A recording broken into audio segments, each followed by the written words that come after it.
Hello, everyone. I'm Jim Garrison, and I want to welcome you to day 159 of Humanity Rising.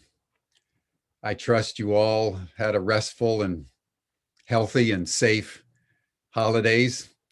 As you know, we took a break on December 11th, and here we are, January 11th, 2021.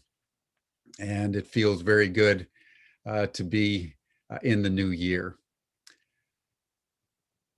It's worth noting as we begin that it was exactly 1 year ago this week that the first reports came out of Wuhan, China, that there was this virus that initially most of us didn't pay much attention to because we'd heard of various viruses before, the bird flu and the Ebola virus and SARS, and they had kind of caused a little concern, but then seemed to just pass away. And then all of a sudden, the virus spread globally, and the rest, as they say, has been history. It's also worth noting that 1 year ago this week, the impeachment proceedings, the first impeachment proceedings against Donald Trump, were introduced in the House of Representatives of the United States. So here we are, the second week of January, and what a year it has been. That virus, the coronavirus, referred to also as COVID-19, stopped our world and put all of us under some form of lockdown,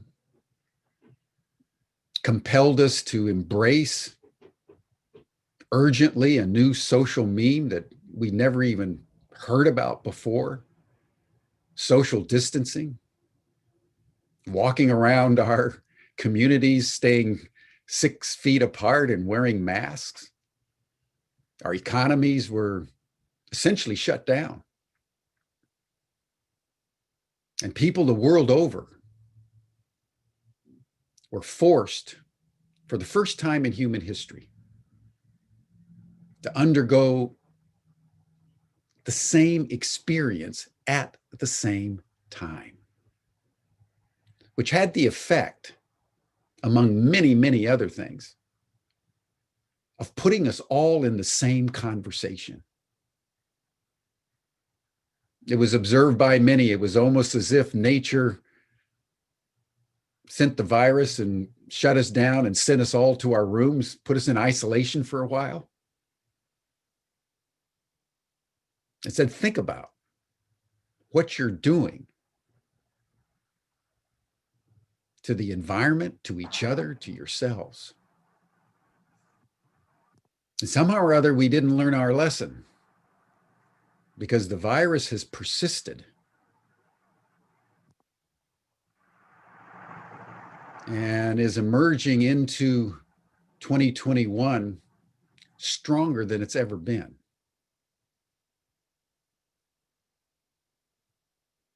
And all of us are dealing with it in various ways. Vaccinations are being rolled out worldwide. We'll see the effect that they may or may not have over the next months. People have adjusted, but people are exhausted. Governments are still groping for what it is at best to do, because whether you were a country like South Korea or Taiwan that did really well last spring, countries all over are still grappling with a little microbe that has proven itself to be extraordinarily intelligent and adaptive and resilient and pernicious. So how the human race is going to navigate its way through 2021 remains to be seen. In the midst of all that, last May, Ubiquity University and partners from all over the world, over 300 partners from all over the world, came together to provide a common ground, a global commons, a sacred space, so that people worldwide could just simply come together virtually. We couldn't touch each other physically, but thank God for Zoom. We could come together virtually and form the intimacy of community by other means. And at first, we weren't sure what we were even doing. We were just trying somehow to respond, knowing that the crisis was really an opportunity. And like St. John of the Cross, the opening lines of the Dark Night of the Soul, I went out without discerning and with nothing to guide me except that which in my heart was burning. That's what we felt when we launched Humanity Rising. And I must say, it's been one of the most rewarding experiences of my entire life. To reach out and to find friends and colleagues all over the world. We've had over 800 speakers, thousands of people on our Ubiverse, our social platform, hundreds of partnering organizations, and we're still growing. As I look back over the months since we launched on the 22nd of May, there have been two themes that I want to just note very, very briefly, and then commence our program, that have created, I think, the tonality of Humanity Rising. The first one that began to emerge on opening night, on our first session, was the urgent personal and collective importance of coherence. It was very clear, very early, that we were in a raging sea of chaos. And this pandemic was a centrifugal force that was splitting us asunder. And therefore, the most important thing we could do energetically was create islands of coherence. Humanity Rising, when all is said and done, is simply seeking to become an island of coherence in the sea of chaos. And if you know the work of Ilya Prigogine, the Nobel laureate in chemistry, who talked about chaos theory, he was the one that really observed that in the midst of chaos, there is order. Order undergirds chaos. And that if in the midst of the chaos, you can create an island of coherence, trim tabbing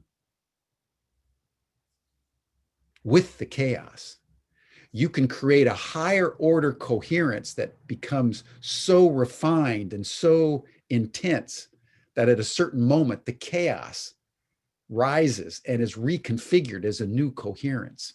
That's what we're doing here. And it's been a beautiful, beautiful exercise. The second tonality for Humanity Rising has been the emerging importance of regeneration. We are past the time for sustainability, for adaptation.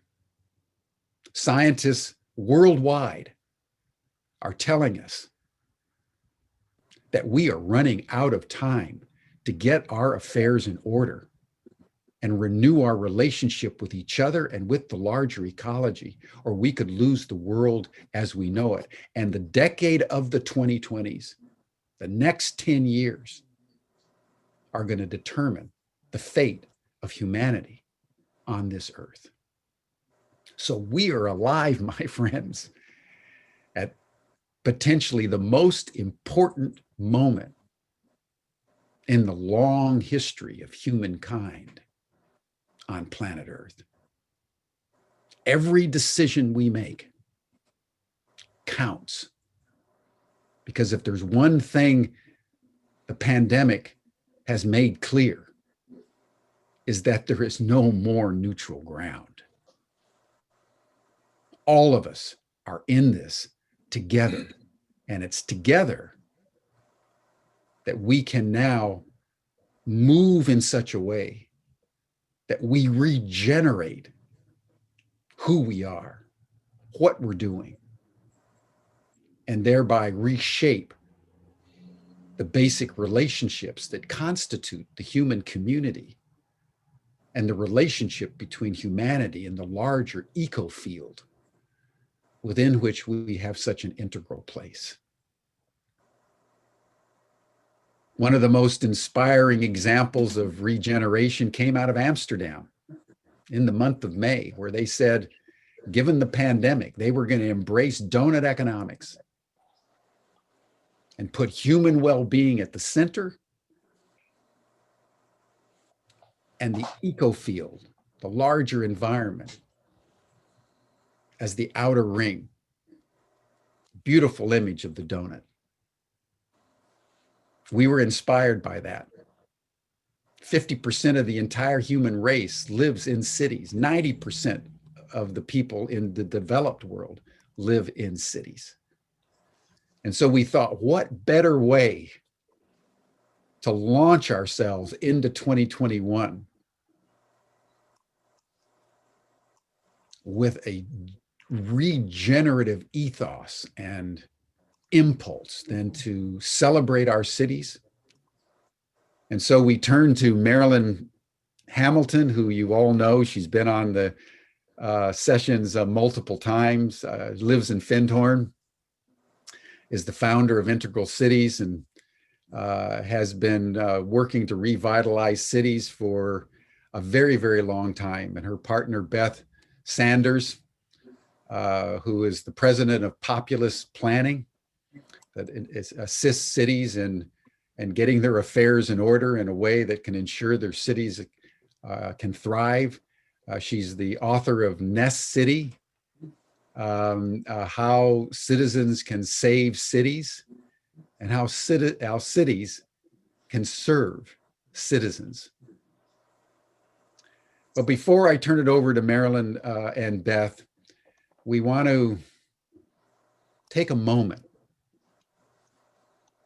and just enter in whatever way you can, a moment of coherence. Close your eyes and take a few deep breaths. And place your attention on your heart. Listen, if you can, to your heartbeat. In a spirit of gratitude that at this moment, when everything is at stake, you're alive. And you can help shape the future.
Thank you, everyone.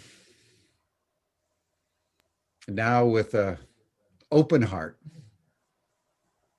full of gratitude for each and every one of you, I want to turn the program now over to my good friend, Marilyn Hamilton and Beth Sanders. Marilyn, welcome. Thank you, Jim. Happy New Year. It's so wonderful to be here with you. And hi, Beth. So glad that you're partnering with me. We are spread across the world. Jim is in San Francisco, as you can see from his link. I'm in Findhorn, Scotland, and Beth is in Edmonton, Canada. And we've gathered here this week, which we've called Cities Rising for a Regenerative World, to convene a group of reflective practitioners to consider why the city is actually Gaia's reflective organ. That's what I believe. My work has taken me into, as Jim has said, creating an integral city meshwork for an organization that is touching on reframing cities as living evolutionary integral systems. And I tend to have a big picture, a big meta, and I like to work with Beth, who has a very different approach. She uses all the same frameworks, but she brings life into the city because, as Jim said, her work is calling the citizens to serve cities and cities to serve citizens. So together we have a kind of a fractal in the way that we work together. And so I'd like to introduce the week. I'm going to share a screen just to give you a little visual. And then we're going to call on the reflective practitioners who have joined us today. So let me just share my screen.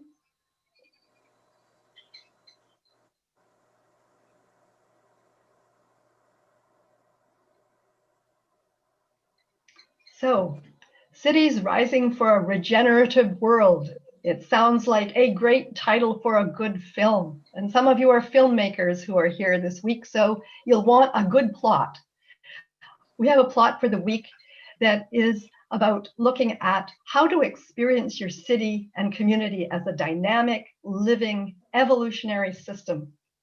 We want you to see that there are opportunities for you to reflect, and that you can also discover, as Beth will help us find out, how we can serve our cities and communities, and that they can best serve you.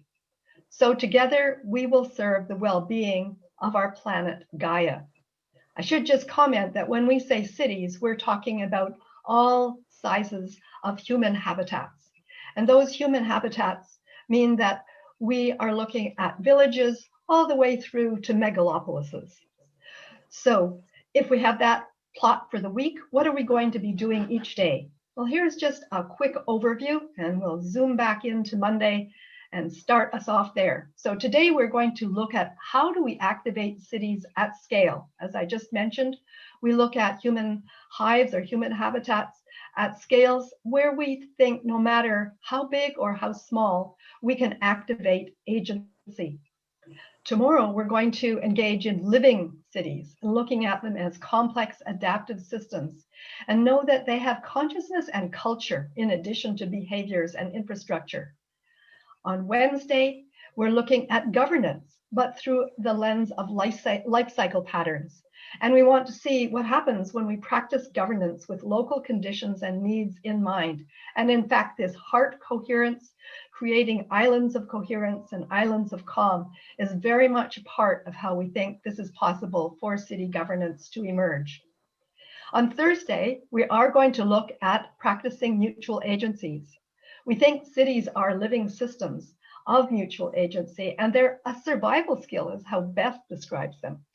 And then Friday, we will be integrating what we've been doing for the whole week, coming back to coherence for regenerativity. So there we have the week, and what we're planning to do today is to think about activating cities at scale. Now, I'd like to introduce our practitioners in a special way. About 1990 or so, one of the world's leading systems thinkers, Donella Meadows, actually asked herself, what does the world look like if we were just a 1,000-person village? If we fast forward to today, this is being examined by an organization that actually calls itself 100people.org. And they've updated those 1990 statistics so we could look at what if the world were 100 people. We would have 50-50 females and males. We would have many different belief systems. 25 of us would be children, 75 would be adults, and of those adults, 9 of them would be 65 and older. We would have 60 Asians, 16 Africans, 14 people from the Americas, and 10 Europeans.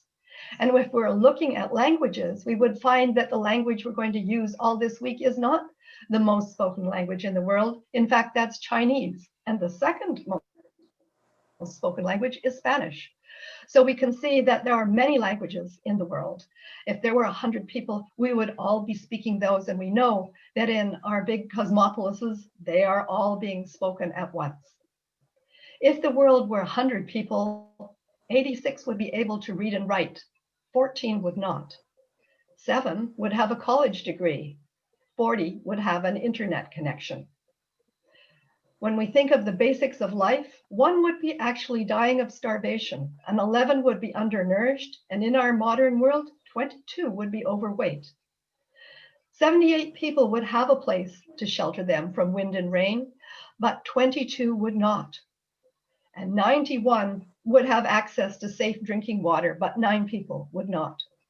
If we think about the world as a village of 100 people, and we look at New York City, here is a gallery view of what it would look like. So let me use that as the beginning to introduce to you the reflective practitioners that we've brought to engage with us this week. And I'd like to start by inviting them to introduce themselves by their name, where they're located, and what they're excited about in their work in the city. We'll find this week that we haven't got 100 to be with us, but we have them from all 5 continents. And I imagine if we looked at all of our bios and careers, we will have been to all 7 continents. And we come, though, from around the world. And so I'd just like to ask Rick if he would open up the screen so we could see all of the faces of our reflective practitioners for today.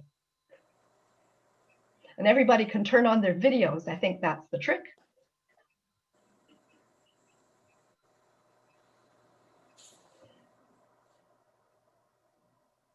Greetings. I see, Raji, that you have my name. So we're actually, we're non-localizing. I don't know if you're able to change the name on your screen to your proper name and your location.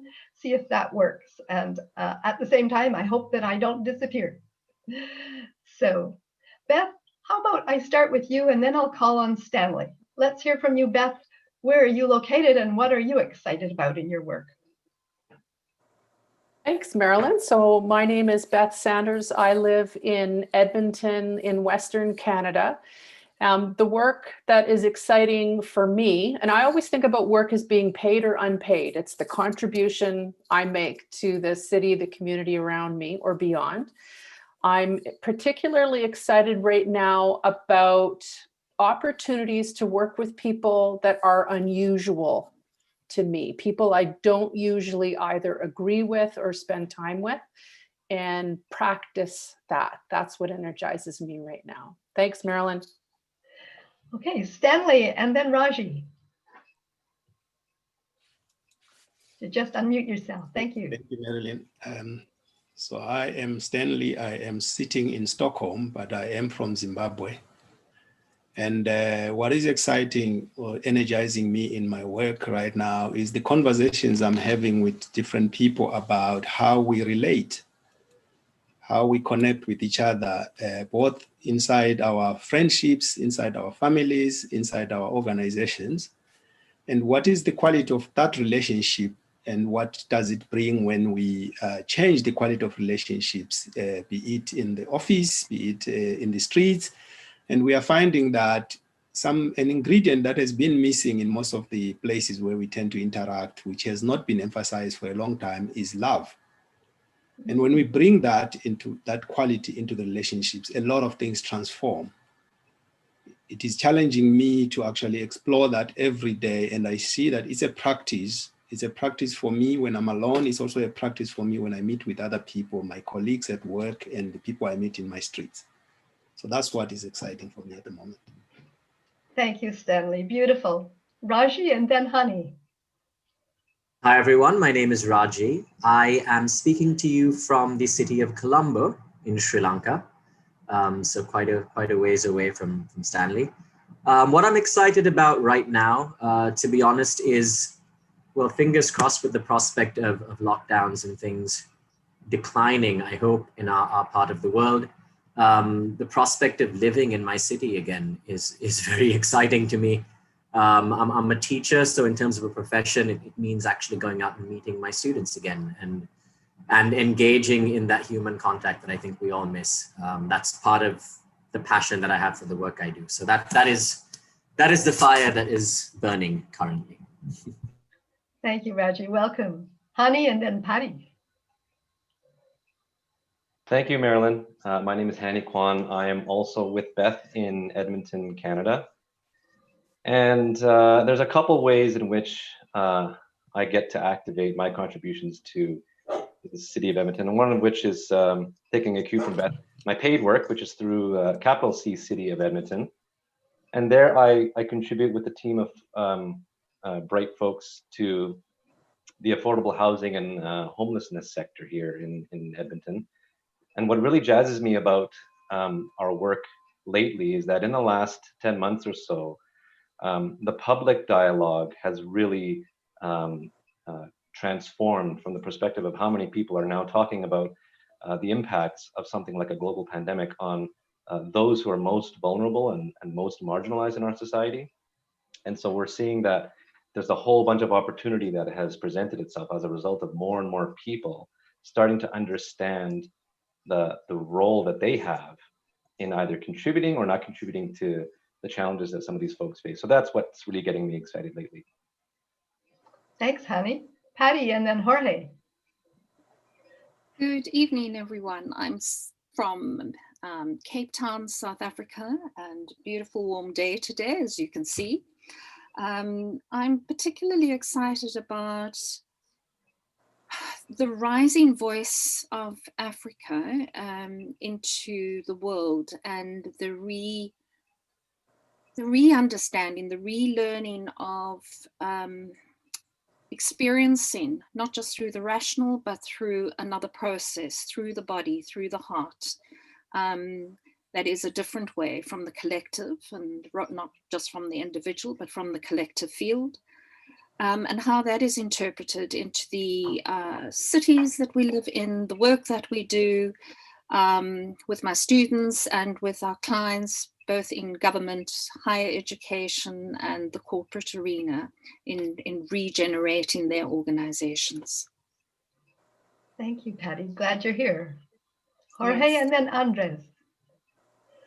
Thanks, Marilyn, and hi, everyone. I'm Jorge, and I'm based in the Jonjage, also known as Montreal, and this is the traditional unceded territory of the Kanien'kehá:ka, the Mohawk people. What excites me about my work today, and I would say the world in general, is just uncertainty. I enjoy navigating through uncertainty. I think this is necessary. That's when we're at our best to really embrace change. And I'm also excited about the countless possibilities for change that we are seeing in different spaces, from urban planning to social justice. So I really can't wait to get moving those pieces. Welcome, Thank Jorge. you. Thank you. Andres and then Taina. Hi, everyone. I'm in France, in Nantes, not in Paris. And what I do for a living is I explain to people who are here how people there think and communicate so they can work better together. But really, what really excites me, and the reason why I'm so enthusiastic about being on here, is because I'm looking for ways to find the in groups to speak with the out groups but in ways where we're not claiming anything. We're just sharing together. So basically, how to get a barbecue between the right and the left, and that's the metaphor I can use. So that's why it excites me. Welcome, Andres. Nice to be with you again. Taina, and then Hugo. Hello, everybody. My name is Taina, and I come from Finland, Tampere. Tampere is a city, quite a middle in Finland. We have a lot of snow, and I'm waiting for a snowstorm coming here, and let's see how much we get that in Tuesday. I work as a teacher. I teach leaders, adult leaders, and at the school in Lahti, city of Lahti. So I have like 2 cities with me. And what is energizing me and what is exciting me? It's I'm very interested in innovations and startups and startup ecosystems, and how citizens can become entrepreneurs, and how city can help entrepreneurs and startups, and what kind of services and what kind of other benefits cities can provide. So that's me. Nice to have here. Welcome, Taina. Hugo, and you can introduce your mapping as well, and then it'll be Mark. Thank you. My name is Hugo Araujo. I come from Mexico City, and right now I'm sitting in Genval in Belgium. And my work here is to listen and to try to map the emerging feeling, the emerging collective feeling into a vortex. So what I did is just to have a second user that is called live vortexing. So you can see there, and you can also explore in the link that I put in the chat. And this is just my best attempt to try to bring this conversation together. So it comes from the heart, and I hope you enjoy it. Thank you. Thank you, Hugo. And Mark. Hello, my name is Mark McCaffrey, and I'm originally from Colorado, but I live outside of Budapest, Hungary, another landlocked part of the world. And I am really excited about the work I do with ECOS. ECOS is United Nations Community for Education, Communication, and Outreach Stakeholders. It's a group of volunteers around the world that are moving forward efforts to involve, inform, and engage the public to develop adequate responses to climate change. And we are about to launch, actually on Wednesday, a 3-month design charrette process that'll be in a couple of different stages. But if anybody's interested, I'll put a link in the chat window for more information about ECOS and our design charrette. But I'm especially excited about Africa because there is just so much youth enthusiasm and good work going on around building resilience, building capacity in Africa. And we're just really excited to be a part of that. Thank you. Thanks, Mark, and we look forward to hearing from you a little after we've had some reflection. I'd just like to put my screen back and share my screen again. I just hold fort. We'll be able to see all these beautiful faces again in a few minutes. But I'd just like to show you a little bit more about what we're positioning ourselves for today. So just heard from, I think, about 10 or 12 people. And if we see on the screen all of the reflective practitioners that we have invited, we can see that there's going to be a few more that join us later in the week. And there will also be a few of us here that will stay with us and be continuity for us throughout the week. So Hugo has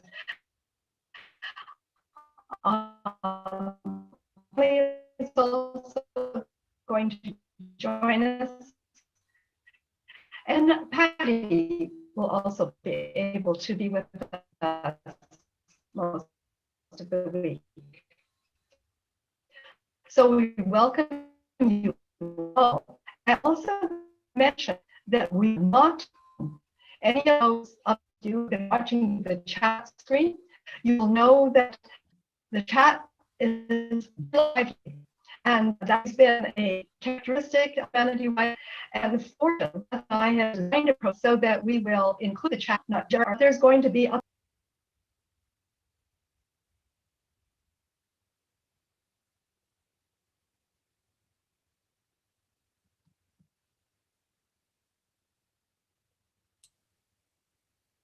Beth, I think we've lost Marilyn.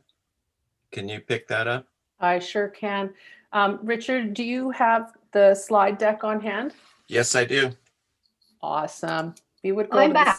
Okay, Back. she's popped back in. Marilyn, your sound was not very good just before you departed. So let's do a quick sound check. Okay. And it sounds, Okay. Can you hear me? yes, and it sounds a lot better. Okay, good. Well, let me see if I can share my screen again. And thank you to the Zoom gods for also being reflective practitioners who help us come along with what we want to share. So I just finished saying that our reflective practitioners are many. Marilyn, I'd go back a little bit. I think you go back about a minute or two before that. I think that we lost you. Okay. Okay, I will. Thanks. Thanks, Rick. So our reflective practitioners are many. And you can see from the list on the screen that not everyone who will be with us for the week is with us today. And this is by design. However, there will be several of us, in addition to Beth and myself, who will stay with us as continuity threads throughout the week. Stanley and Patty and Hugo will be with us for most of the days. And then we will have an extra set of reflective practitioners who turn up who have particular interest in the topic for the day. There is also a part 2, because all of us here are the part 1 that will engage for our first 90 minutes. And the second part are you in the chat. As we know, Humanity Rising has a very engaged chat group. And at the end of this session, part 2 will mean that Beth and I, and as many of our reflective practitioners who can fit in their schedule, will join you in part 2 in the ChatAction group. And we'll have an opportunity to explore some of the ways that we looked at our focus today on activating cities at scale. So there you have it, part 1, part 2. And now let me just tell you how we framed our reflections for today. In Integral City, I work with 5 maps. And if you look at the screen, you go, oh my God, I can't follow any of that. It's too small and it doesn't make any sense to me. Don't worry, we're going to just choose 1 or possibly 2 a day. And we're just going to share with you how that fits in with what we're interested in talking about. So my maps have numbers, and we won't necessarily be sharing them in a consecutive way with you, but in a way that makes sense related to our topic.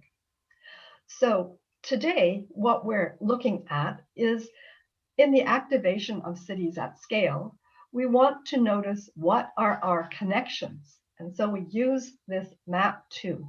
I call it a holarchy.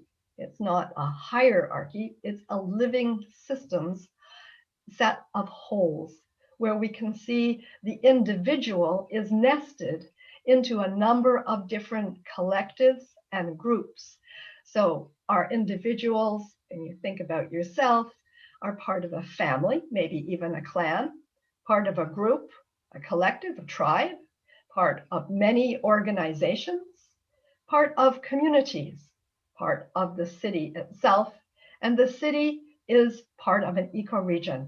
And when we go right out to the planetary scale, we're all part of the planet.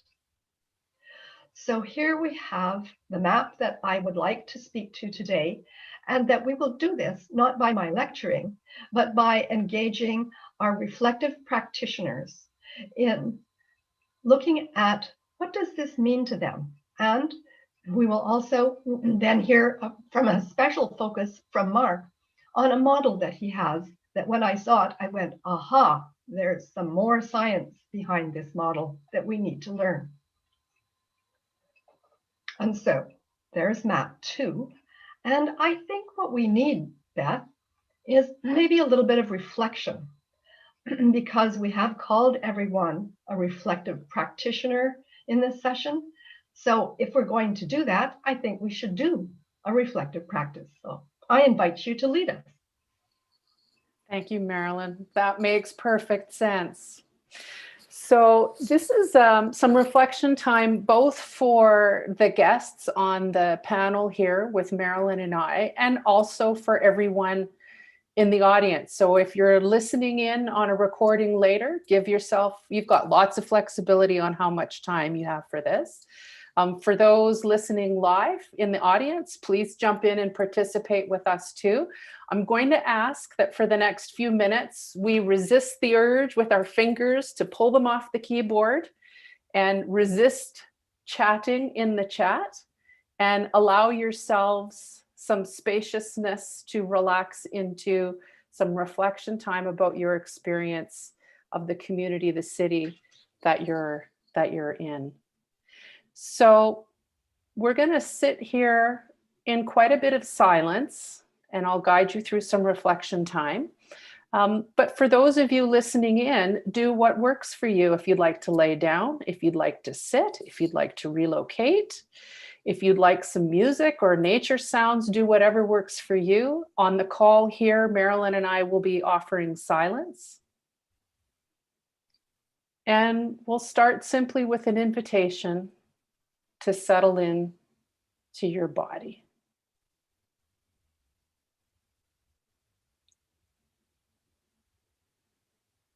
And settle yourself into your body and the space that immediately surrounds you. If you are in a building, notice the walls and the walls around the walls.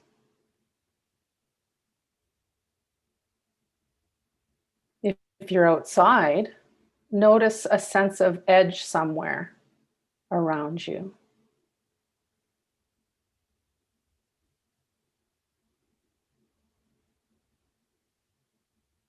And while in your body and in the space around you, notice the sounds and the smells.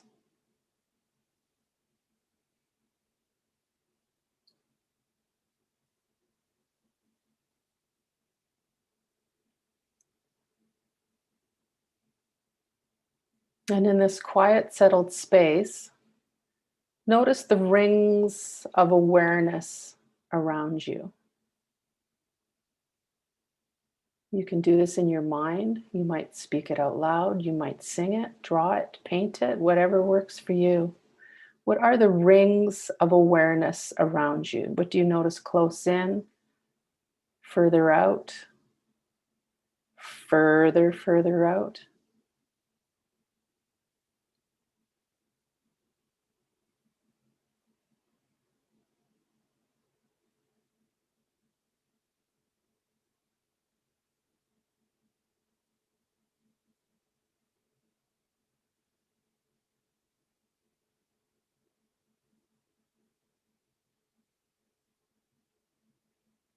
And notice a space or a place. Could be close in, could be further out, where you feel quite at ease.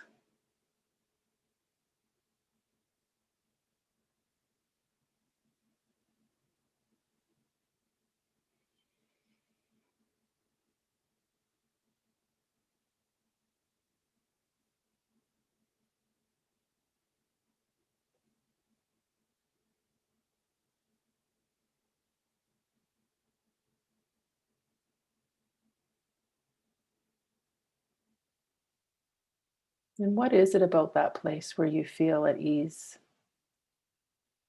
What are its qualities?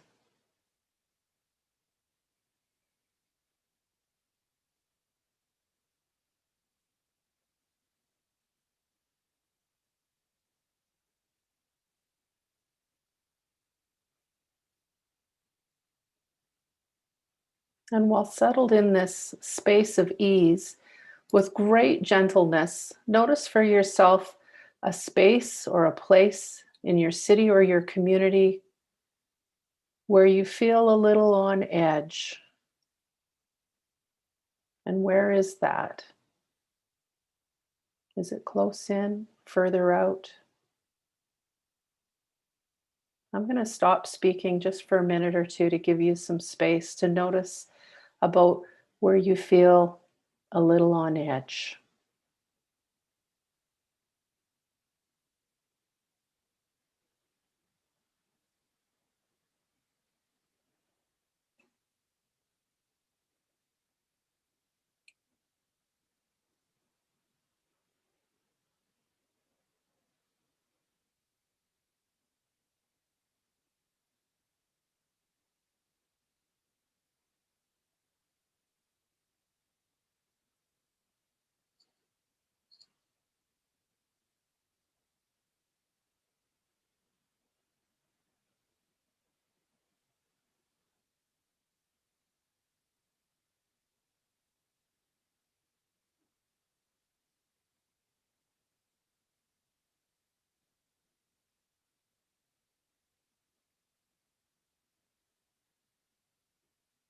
Ever so gently, if you've drifted away from your body, bring your awareness back to your body, back to the space that's around you,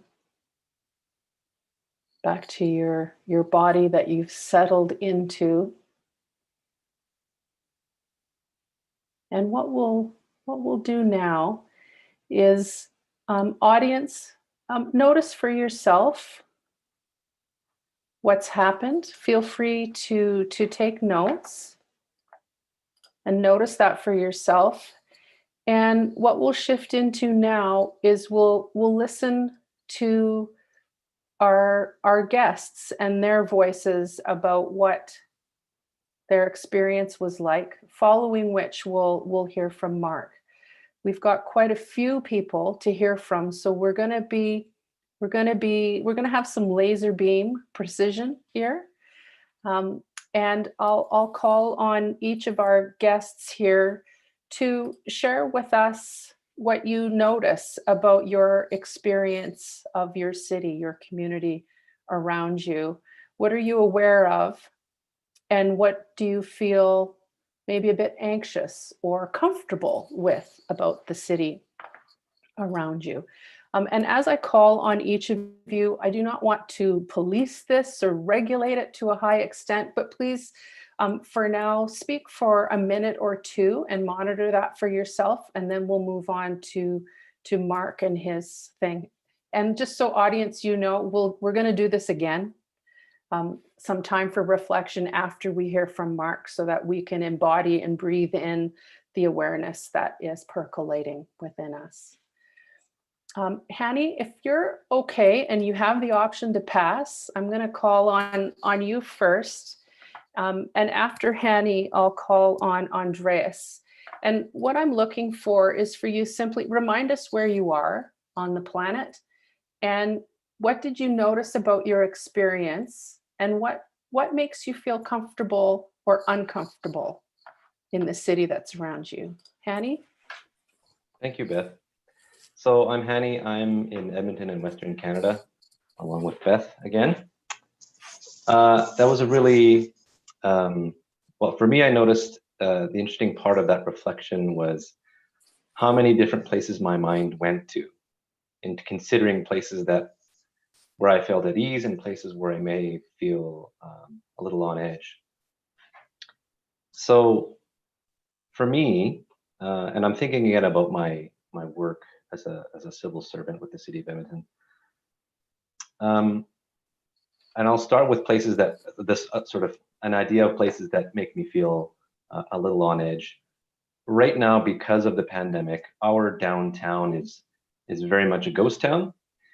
And what we have been hearing reports of, but also, you know, I've experienced myself, is when you go downtown, you don't see the folks who are working. You don't see people who are out getting a bite to eat or a drink. You don't see the kind of foot traffic that we would normally see. And so what's become really plainly obvious to a lot of folks is how many folks who are experiencing homelessness are visible. And this makes a lot of folks feel uncomfortable. And what you end up seeing is so we've had spikes in the numbers of folks who are reporting these kinds of things. So it starts to give downtown a different kind of feel, a different sense of belonging, a different sort of role in our city that's changed a little bit from what it was before the pandemic. And so when I go downtown to work, which I haven't done very much of lately, but when I do go downtown to work, it's very obvious and it's very noticeable. And how people are interacting is also changed. And so that makes me feel a little uneasy, not from the perspective of my personal safety as much as from the perspective of how that important part of our city is changing as a result of the conditions that we're in right now. So that's what came to mind for me for places of unease. Our city has a gorgeous natural river valley system, and myself, and I'm sure the vast majority of folks who live here, love going down to the river valley system for a sense of peace and calm and nature away from the hustle and bustle of city life. So for me, that was one of the first places that came to mind when thinking of a place that, for me, I can feel at peace with. So I'll leave it there for now and let others chat. Thank you. Perfect. Thank you, Hani. Andreas, and then I'll call on Raji. Well, I also live in a city that is in the middle of the longest river in France, and just going off of what Hani said, that's the place where I often ride my bike along the river, and it's a place where I feel, ever since I've come to this town, I look at that river and I feel the current of life moving through it, and so that's where I go to resource. And when I think about the where I'm at an edge is, like Hani mentioned, you go into downtown and not the regular people are there. To a certain extent, because we're in lockdown, you're wondering, okay, who is out here and why are they out here, instead of just wondering, well, this is normal, everybody's out here to get a bite to eat or get something to drink. And the more when I talk to people, most of my time I talk to people is like this or on the phone, and we're all I just feel this thirst, this sort of drought of human connection. We are social animals. At the beginning of the pandemic, I used to say I was one, but I'm beginning to hear that more and more. And we need to touch. We need to sit be able to be next to somebody. And now, when I went down the street to just down the block, and somebody was walking on the sidewalk opposite from me, and I could sense a sort of apprehension. We both had masks on, but it wasn't like in the good old days when, oh, somebody's walking down the sidewalk and you don't think anything about it. And the last thing I want to say is that I look at the police differently. The police out there, you see the police cars come out all about 7:30 because they're going to enforce the curfew. And the French don't like to be told what to do, and everybody knows that, and that's why the police are there. And it's kind of like they're getting this authoritarian thing is moving in, and I feel like we can lose contact, and that's what I'm getting more and more concerned about. Thanks, Andreas. Thank you very much, Raji, and then Stanley, please. Thanks, Beth. Just a couple of points that came up for me. One is very similar actually to what Andreas was referring to.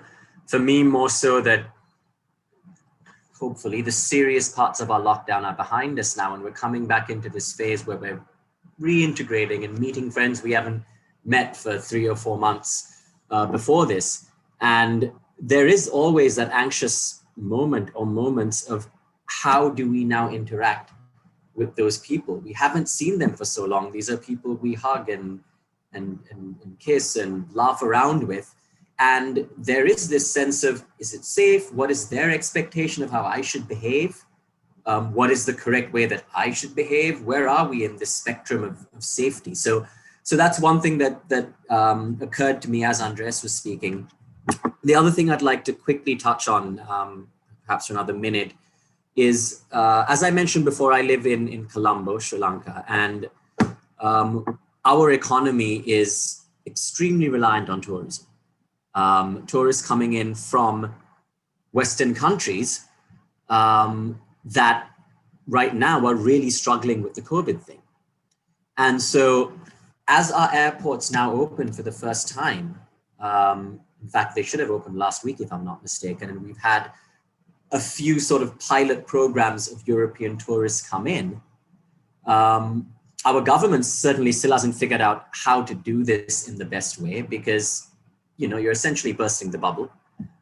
We're a very warm society. We encourage all tourists to come and visit, of course, but I have no doubt that is going to cause tension in society, because even with these pilot groups that went to visit certain sites, locals were banned from those sites for those days for safety reasons, but you are creating other very real issues that stem from the stigma of COVID. And in this case, the stigma of COVID coming from abroad. So I'm sure there's a lot to discuss or think about on that, but that's something that certainly popped into my mind. Thanks, Beth. Thank you, Raji. Stanley, let's go to you. And I just want to quickly interject for the audience right now is while you're listening to our guests here, notice within yourself what observations you share, what are the similarities and differences that can enable you to deepen in your reflection while you listen to these nice minds. Go ahead, Stanley, and then I'll call on Tina.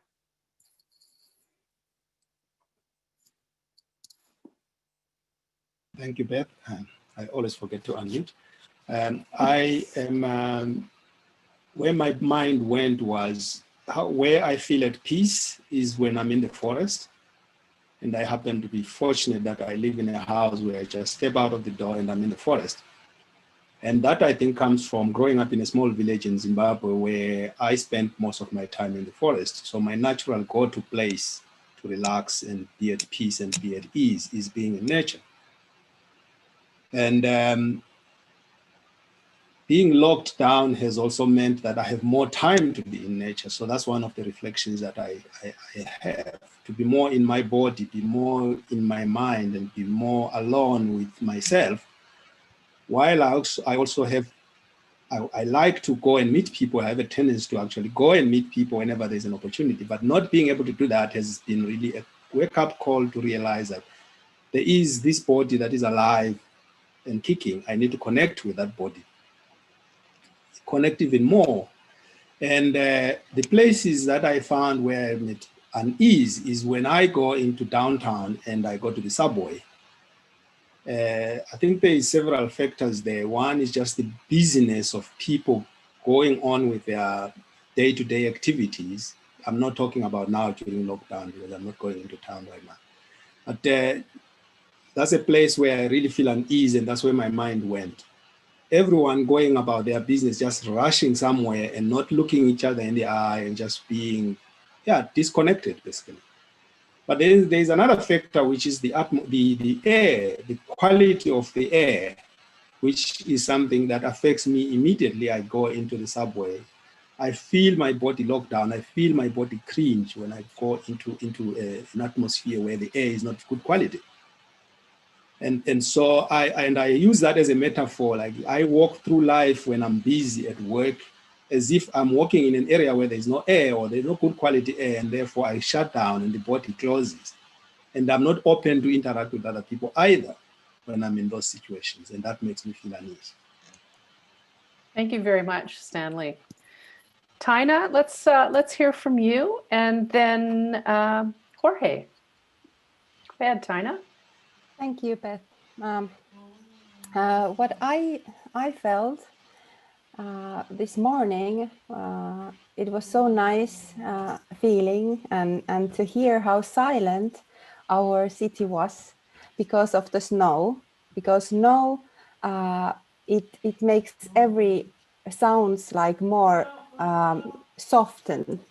So there was a normal Monday morning traffic, but it was quite nice and it was silent and not that much noise from the traffic. So I was like feeling, yes, this is my space. I like to see my city. It's like everything is like cream. So it's beautiful as well and very silent. What's took me to edge, I think our city of Tampere is quite young, and we are building new tramway, first tramway in our city. So it's quite a big learning step for citizens, and for me it's we need to learn how to walk in city when there is a tramway going, and it's a new phase for this whole city, and sometimes that is quite confusing, and when I see that it's coming, the tramway, it's learning, and they have those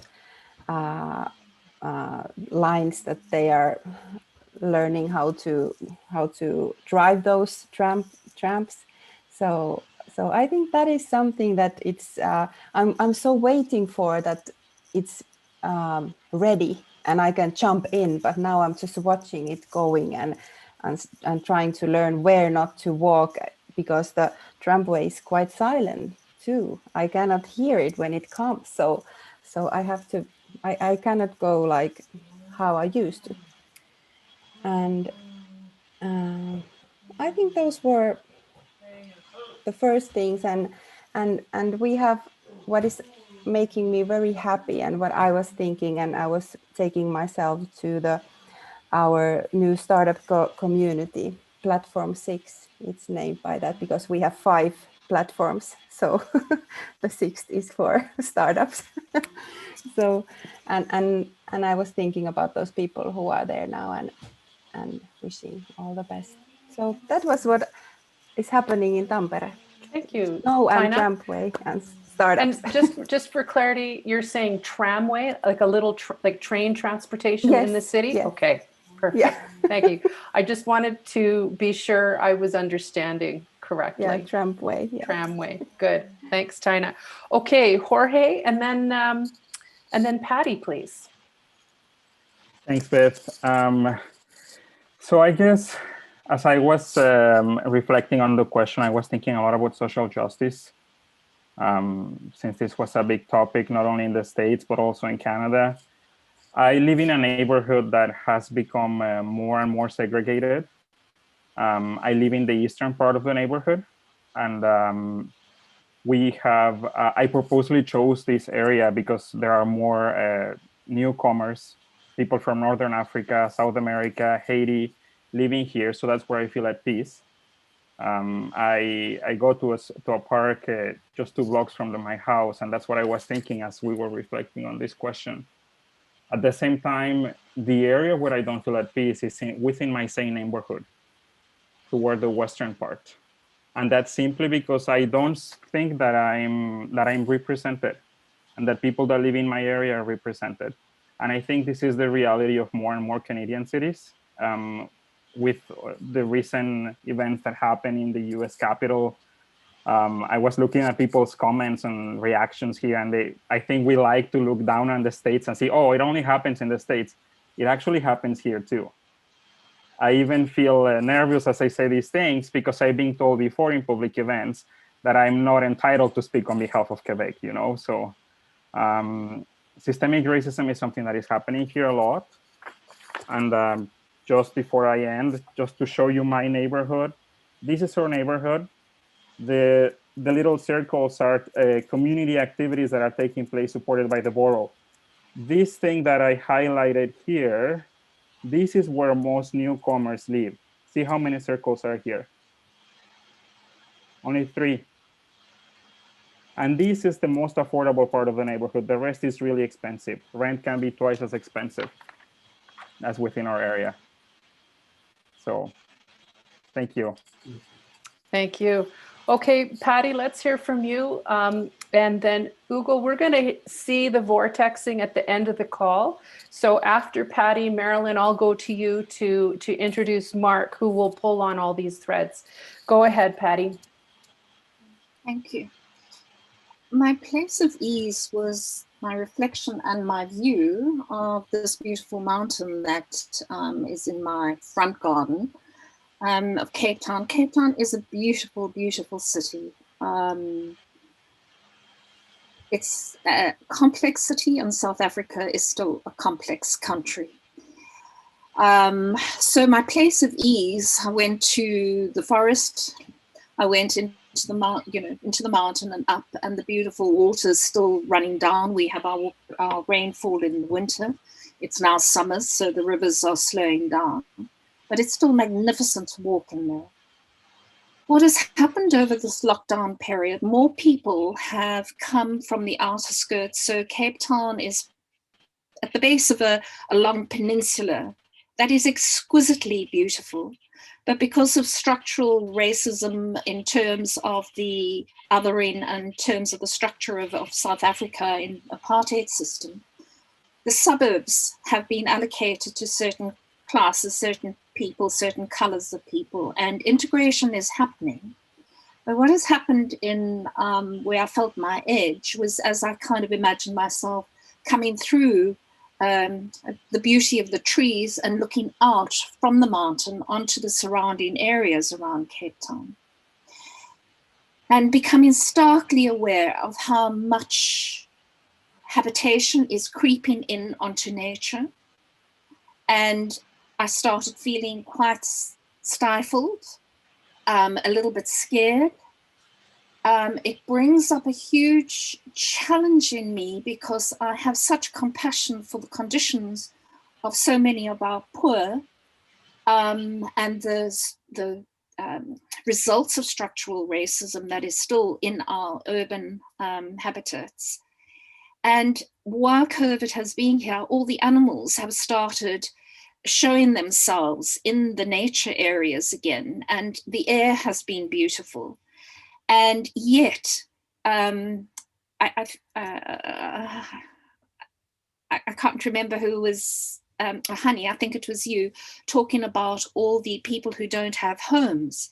So there are so many homeless lying on the streets, and so many people without jobs in our country, so many people with and mostly Black, where the businesses, not only, but where businesses are closed down and the cities are starting to have boarded up signs. So instead of this openness of this beautiful city and the beautiful nature,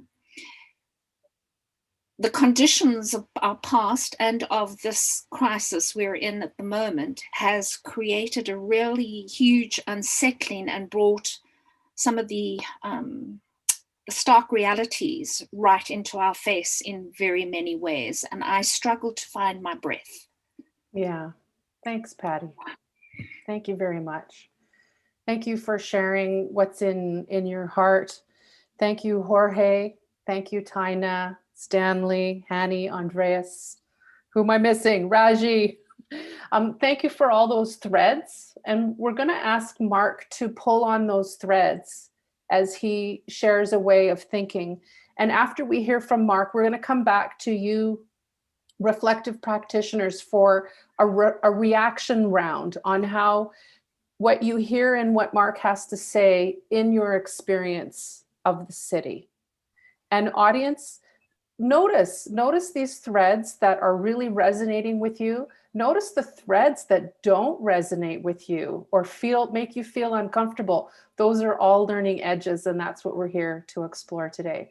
So Marilyn, over to you to introduce our friend Mark. Thanks, Beth, and thanks everyone for your wonderful stories. As you were talking, I was going back to that map too, and I found that we really did talk about all of those levels of the individual connecting with family, groups, organizations, communities, the whole neighborhood, the city, the ecoregion, even as you brought in nature.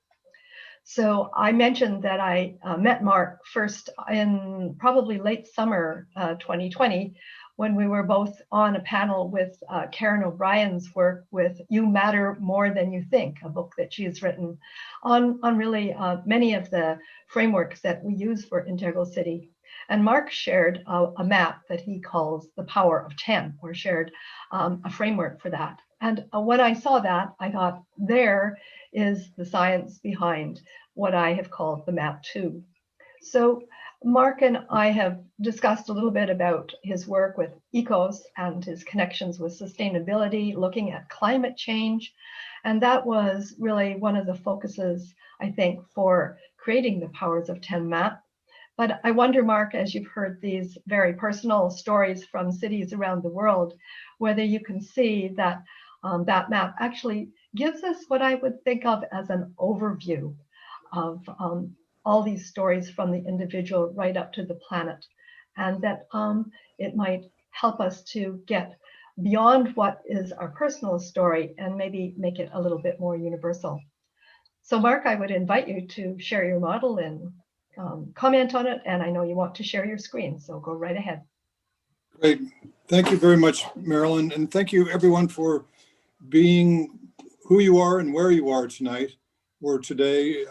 It's evening here in Budapest, but I know people are in different parts all over the world, different time zones. And I just wanted to share a couple of ideas that came from some reflections that started at a conference that I went to in 2016 in the Stockholm Resilience Center.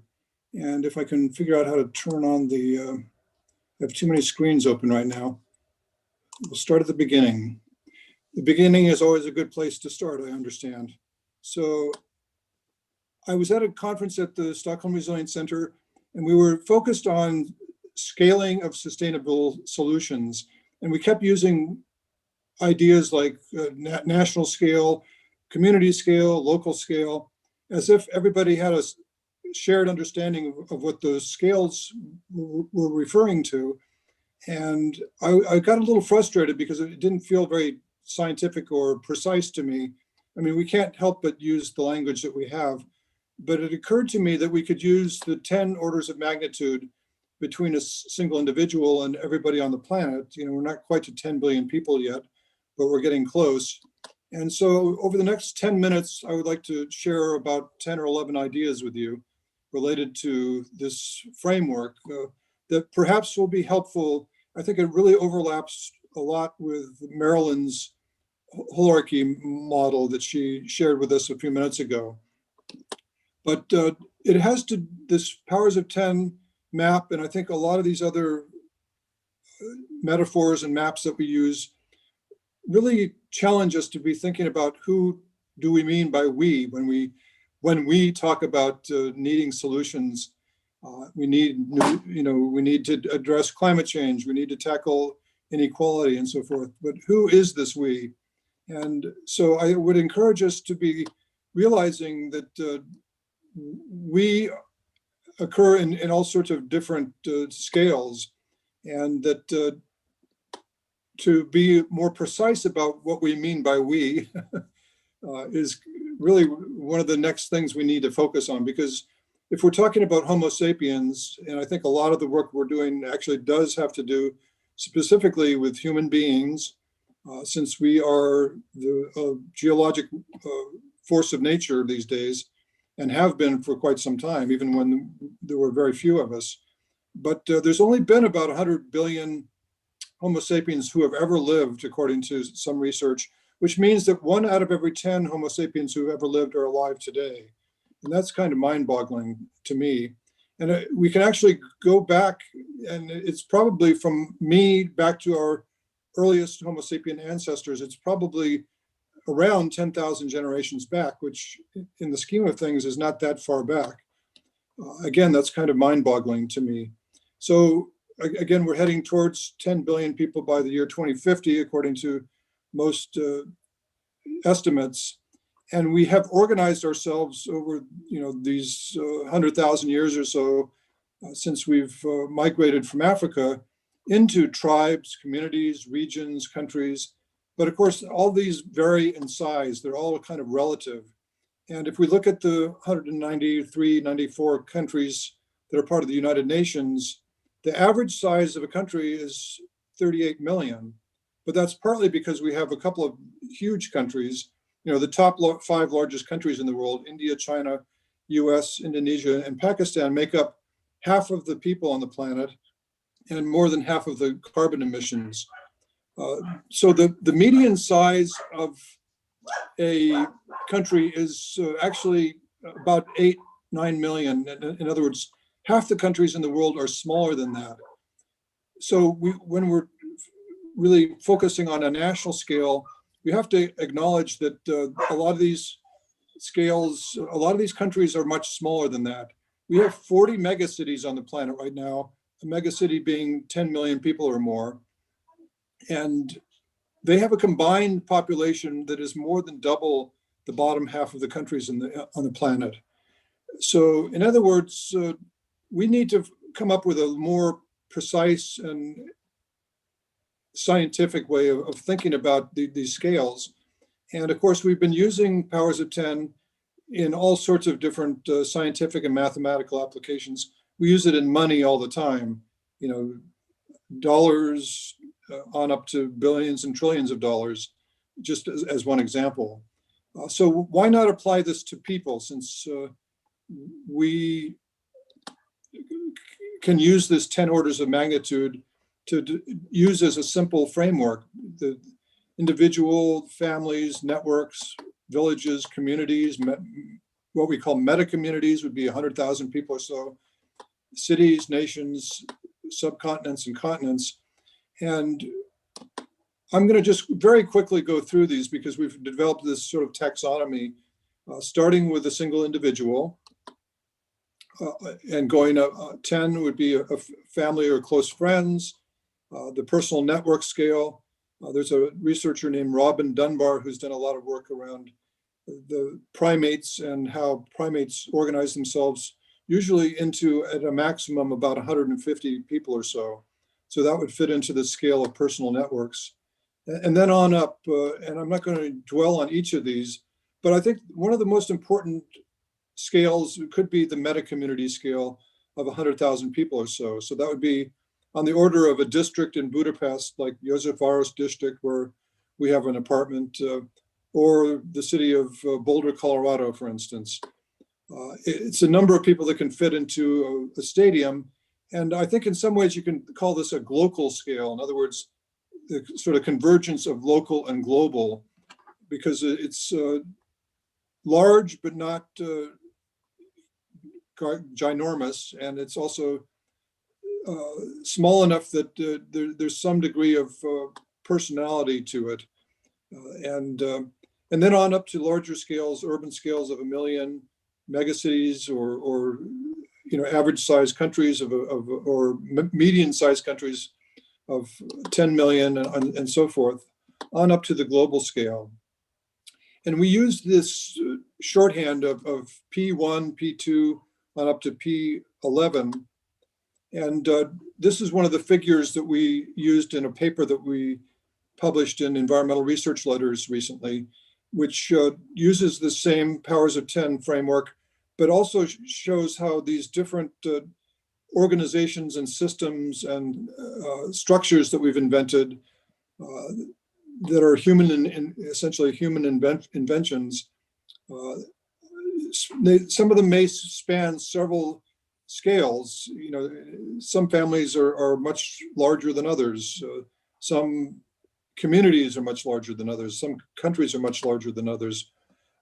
But I think one of the values of this particular figure is that it shows kind of the entangled relationships and how there is a certain degree of chaos and complexity.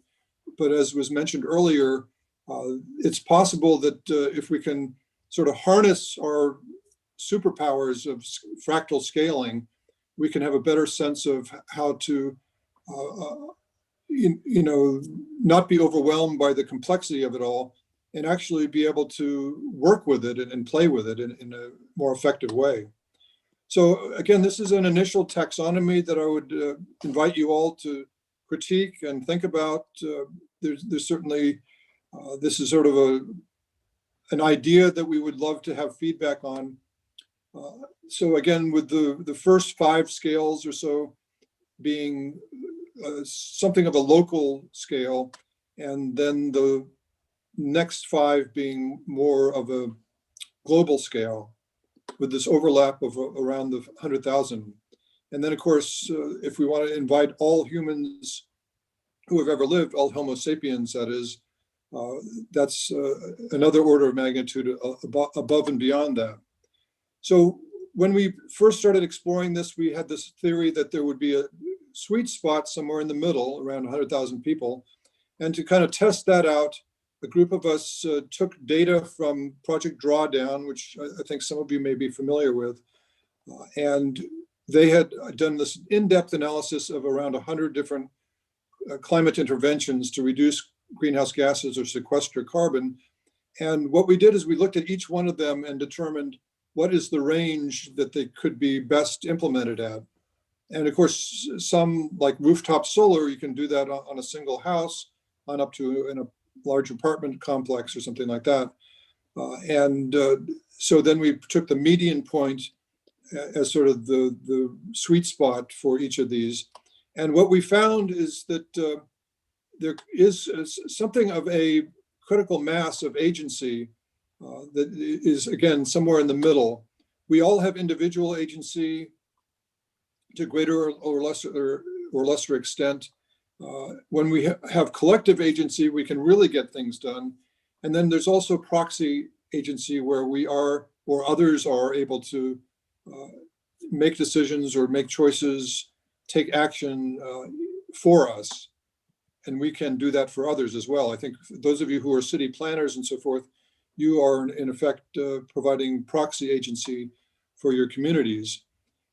So once again, kind of focusing on this local scale where the local and global kind of converge is where we think the action is, because according to our analysis of project drawdown data, the greatest number of interventions, the highest amount of greenhouse gases that can be reduced, and the greatest amount of money that can be benefited is really at this community to urban scale between 10,000 and 1 million people, and especially around the 100,000 and 10,000 scale.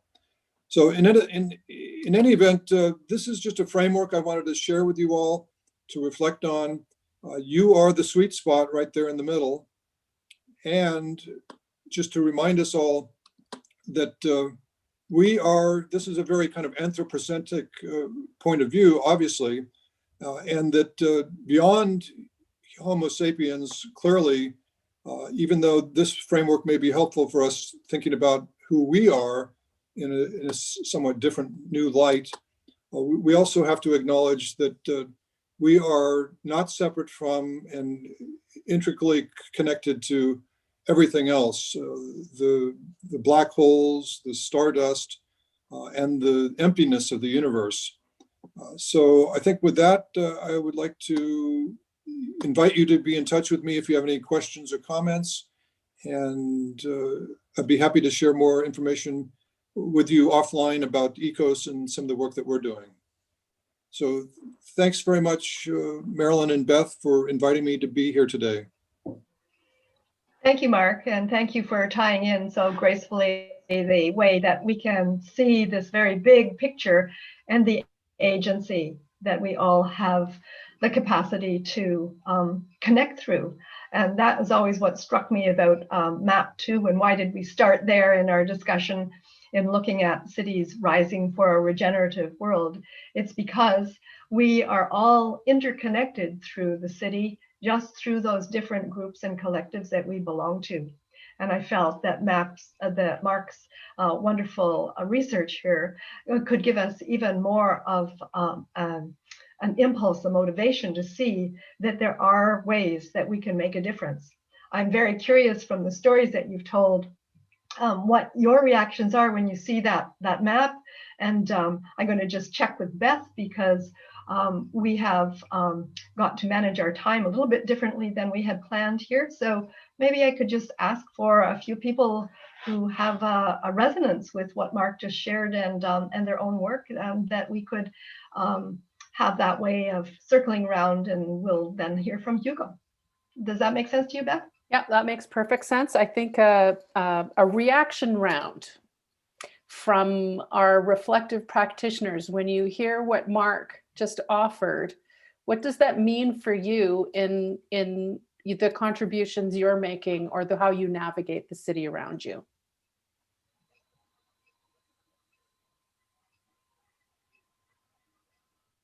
And if go ahead, Jorge. Beth, may I? Yeah, thanks. Okay. Or should I go? Or? Okay, Jorge, I'm going to jump in. Raji. Jorge, and then Raji, please. And Okay, just a thanks. 30-second headline. Okay, awesome. I'm thinking about the scales for enabling social change.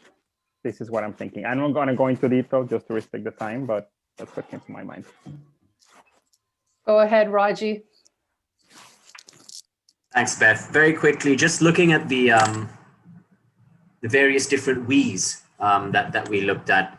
Not to be a buzzkill, but one of the things I spoke about earlier was this division that is being created, a different categorization of we's as COVID comes into the picture more and more. We have locals versus tourists, like I described. In the future, we're going to have vaccinated versus non-vaccinated. We're going to have local sort of smaller communities versus the richer communities that have the resources to get the vaccines or to be quarantined in nicer places than the local people are being quarantined in. So this is something that popped into my head, which I haven't really, fully realized, but this was something that jumped to my mind when the presentation was going on. So thanks. We do not expect today that your reflection be complete and crystallized. So this is absolutely perfect, Raji. Absolutely perfect. Just you're identifying the seeds of tension that are on the ground in real life in our communities that we live with, we can't avoid. And when not explored, they catch us up. So the opportunity before us is always to explore what are those tensions. I want to check in quickly with any of our other reflective practitioners if there's something you'd like to call. I'm going to check in on Hani. Thanks, Beth. Yeah, I want to continue Raji's thread about tension. I think in cities, very oftentimes, from a limited perspective, we're challenged to figure out how we all can peacefully coexist with such a diverse range and volume of personal interests. And so I think what COVID has done for us is really highlighted the tension between agency and action and permission via formal and informal social contracts. So that's kind of what twigged for me listening to Mark speak about, especially about critical mass. Mm-hmm. Thank you for that, Hani. Quick check-in with other reflective practitioners. I'm gonna check with Hugo right now just to walk us through super briefly what this vortex thing is that you've got going on, and then I'm going to shift into closing us off. And while Hugo is getting that set up, I want to have folks look at the chat because Stanley has posted in the links for anyone who wants to keep going and percolating with each other rather than just watching us. And Marilyn and I and some other of the guest panelists here will join you to be in conversation, to be in community with each other. So please check the chat for the link for that. Hugo, let's hear from you and then I'll close us off. Yeah, thank you. So what I've been hearing for me is that two poles of the conversation. So one pole comes on the comfortable part, and the other pole comes on the uncomfortable. But what we really want to achieve is this idea of cities actually being as a living organ of the planet. So I think I've been hearing that we are all kind of these unusual people, but we have so many things in common. So we love, we have dialogues, we experience, we are human beings. We deal with uncertainty. We have a global scale. We do deal with entangled relations, and we share the place and the territory that we live in. So when I go to uncomfortable part, it goes more into construction, economy, power, systemic racism, downtown. Now we are social animals, and the lockdown is actually killing this part of in our own self. So homeless and ghost towns. If I go to the comfortable part, then I go into nature, water, self-connection, and finding peace. So I'm wondering if we shouldn't be listening more into nature in general, because the cities that we're living, the problems comes in the way that we implement our way of being. So maybe at some point we should quiet our cleverness and start listening what actually makes us feel comfortable and bring more from this into the center. So this is what we are proposing, I think, as a collective. This idea also on evolutionary systems, a reflective organ, well-being, and heart. So I think by pulling connections in between those two parts and bringing this one as a bridge, we can do it better. Just from my biomimicry practitioner perspective, we need to take care of the scale. Nature doesn't scale as we do in business. Nature scale in a different pace. So sometimes it is also about the right pace. Thank you. Great, thank you. What a lovely mirror, another layer of reflection on the conversation we're having. Quick question and in the chat, I think it was from Stanley. Has anyone told us why there is a Q in activating? The quick answer is in the integral model, AQual, all quadrants. So we're going to dig into this later this week when we look at the 4 quadrants. So that's a quick answer. Marilyn and I will be in the conversation after this call, and we're happy to explore all those sorts of questions and others. What I most appreciate about today and the last 90 minutes is the willingness of our guests to explore publicly and name some of the edges that they're finding themselves sitting in their experience of the communities around them. One of the things that I've learned is that knowing those edges and knowing the tension and accepting the tension that's in our city, resist the urge to fix anything, but rather explore the tension because it's there, because it compels us to grow and improve. And that is a force that regenerates our cities. Thank you, Mark, for bringing the lens of scale. One of the things that's been important to Marilyn and I in our work is it doesn't matter what scale we're working at, we influence and shape our cities and vice versa. So that's a useful lens. Tomorrow, we're going to build on today and look at cities as systems that are complex adaptive systems.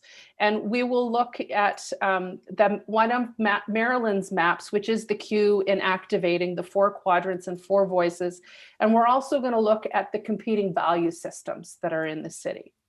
So please join us tomorrow if you'd like to continue the Cities Rising journey. We'll be here every day this week. And please, if you're compelled, join the chat. Stanley's been dropping in the links.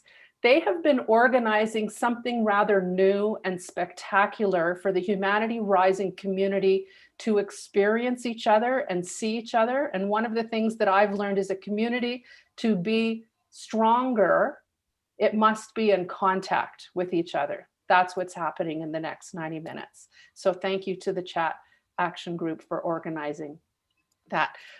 That's all I have to say. Jim, I think we're over to you for the last words. Perfect, Beth. Thanks. Thank you, Beth. Thank you, Marilyn.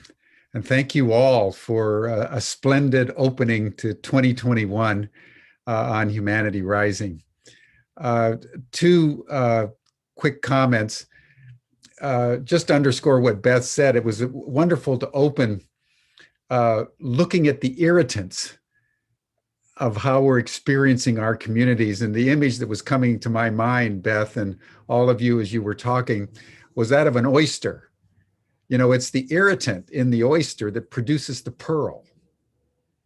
And it's the capacity, I think, of holistic, coherent communities to identify an irritant and not get polarized and divided, but to come together to solve it in a creative and potentiated way.